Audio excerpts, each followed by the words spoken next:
barbershop conversation, guys. Feel free to hit the subscribe button. So shout out to Cornerman Radio. He just reminded me that PBC had a show on today. And I'm never home on Saturday around this time. I'm typically in the gym. But Jared Hurd won Mama's Boy of the Year. Breaking news. It was a title on the show, so I might put that as a title for this video. And I just want to say, Inside the PBC show is a good show. I always watch it late. I've never watched it on my TV. I always watch it on my computer. And I like the show. I didn't know, honestly, I didn't know Abner and Shawn had that good chemistry. They have really good chemistry, man. And Kate is awesome. And you know what I like about the show, too? That you rarely see? You always see cookie cutter type in terms of apparel, in terms of what they wear, in terms of what they should wear. I love the fact that Shawn Porter can dress how he wants to dress. Shout out to his stylist, Abner Mares. I've never seen Abner Mares look bad at all. And I can say the same thing about Shawn as well. Abner always is Mr. GQ. The only thing he doesn't have on in the show is his $2,000 sunglasses. You know what I'm saying? And Kate looks sleek. She looks sexy. She looks clean. And I love the fact that their personality can exude through their wardrobe. I love, if you guys don't know by now, I love individuality.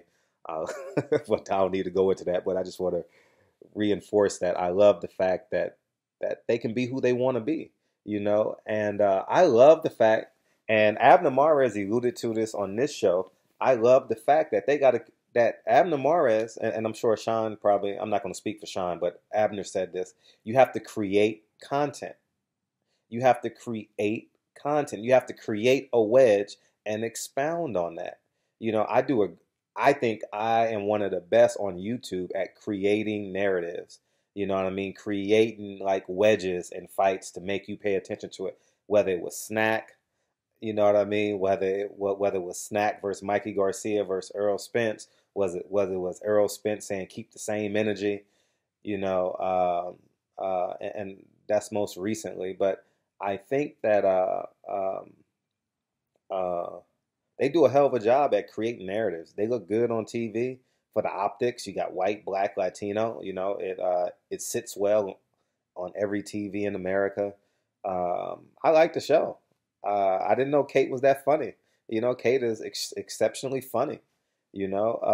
Shawn is funny. Shawn is corny funny. Abner is that cross blend between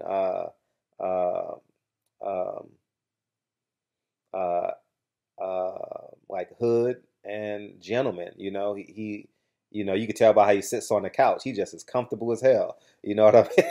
He leaned to the side and shit. I mean, like he's talking to his brother Speedy about a fight. You know what I'm saying? So I'll say this, and above all that, I feel there's a high level of truth as it relates to this show.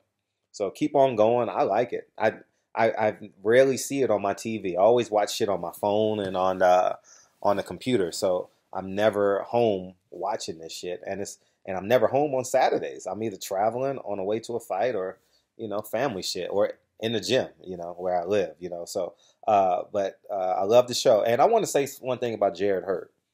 For those of you who don't know, he's fighting next Saturday, right? Jared Hurd is a top 5 pound for pound fighter. Period. Fuck what you saying. Fuck what you've heard. If you know and understand boxing, he is a top 5 pound for pound fighter. Who you want him to fight? How he looks in the ring, what he's wearing to the ring, what he talks like, he's weight bullying, whatever the case may be. The biggest weight bully in boxing today is Canelo. I'm going to do a video on this next week.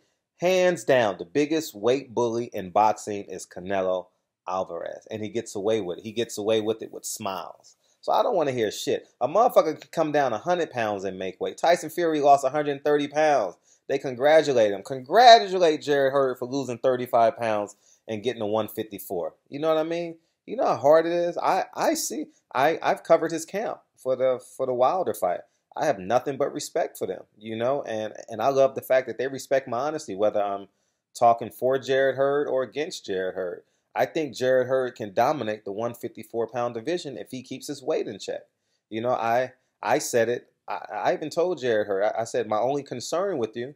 I saw you in July. You look kind of big. Your face was kind of big, and my only concern is your ability to keep the weight down because I think he can absorb everyone at 154, whether they're a better boxer, whether they're a stronger puncher, whether they're more athletic. I think Jared Hurd's frame can absorb in the recent history. If he wants to make this a lifelong career, you know, if he wants to do some commentating, he got his premiere on commentating for the Lamont Peterson fight. He's going to have to slip and parry a lot of punches. You know what I mean? So he can do his commentating and make loads and loads of money. And that leads me to the point I wanted to make in this video, is that Jared Hurd is hustling, promoting the shit out of this fight. And I got you, Jared Hurd. I'm going to make it my duty to do a video every day next week to help you promote this fight because you are in the fight of your life.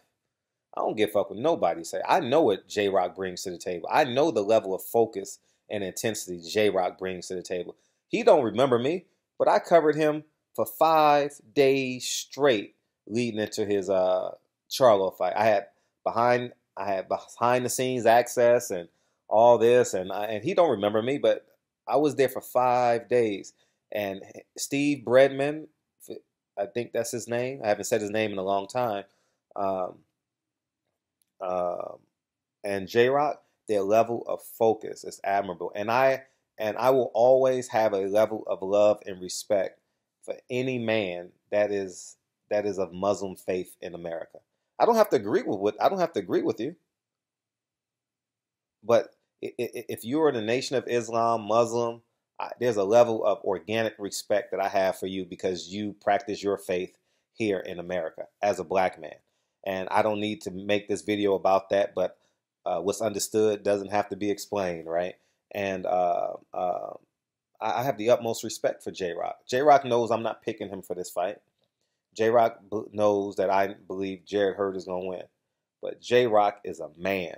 J-Rock is what his name personifies. He is a rock, and it is going to be one of the toughest fights of Jared Hurd's career. I'm not sure who he considers his toughest fight. He may say Lara. He may say Tony Harrison because of the pressure. He knew he was down on the cards. I don't know which one was it. What was his toughest fights, you know? But I have a high level of respect for J-Rock, and I have a high level of respect for Jared Hurd for promoting the shit out of this fight. Go follow Jared Hurd on Instagram. If you don't want to follow him, just go watch his stories. This nigga's hustling.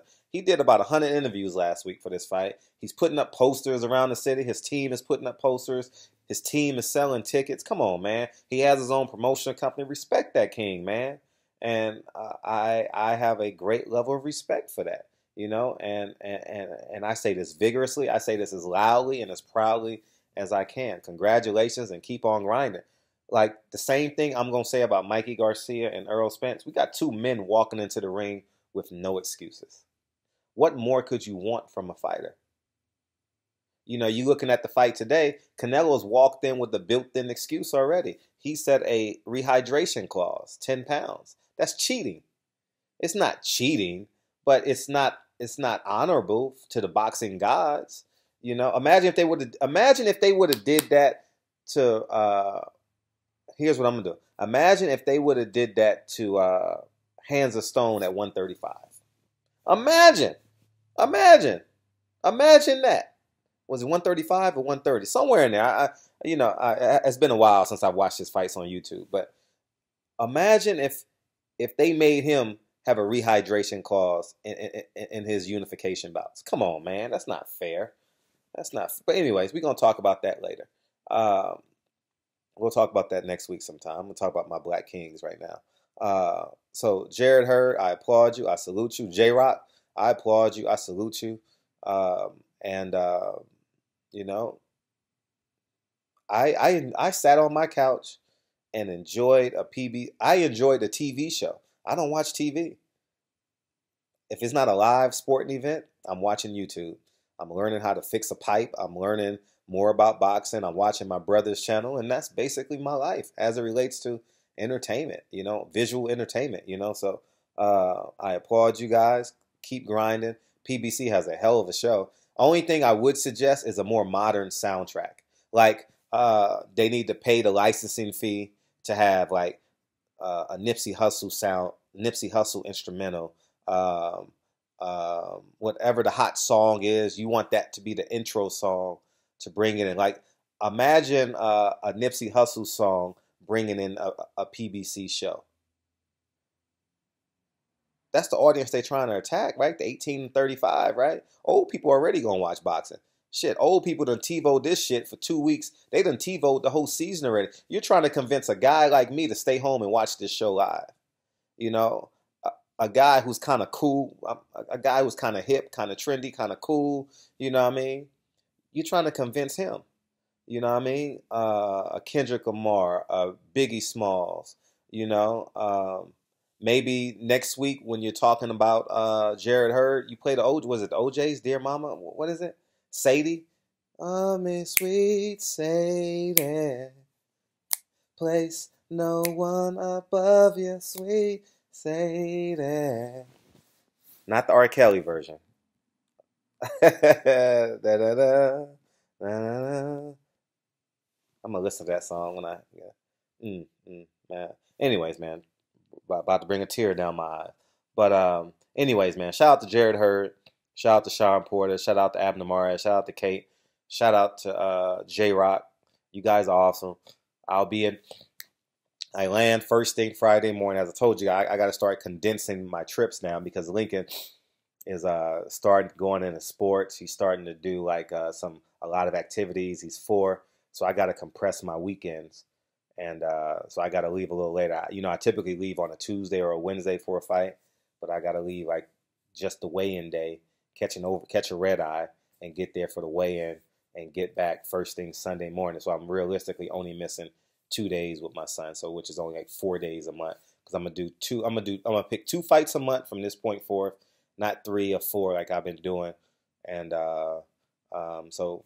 We'll do it that way. Not unless it's local. I consider Vegas local. So I can just get up fight day and just come right back. So if I got to get on a plane, but I salute y'all. I love y'all. 2 big fights back-to-back weekends for PBC. It's an exciting. Deontay Wilder gave us exceptional interviews on 78 Sports TV and Blue Blood Sports TV. Phenomenal, sensational stuff. I'm going to do my best and knock down 4 or 5 videos right now and give you guys some entertainment for the day. And for the weekend, because some of you guys may not get to it till tomorrow. And Barbershop Conversations. Feel free to hit the subscribe button. And I'll talk to you guys soon. Peace.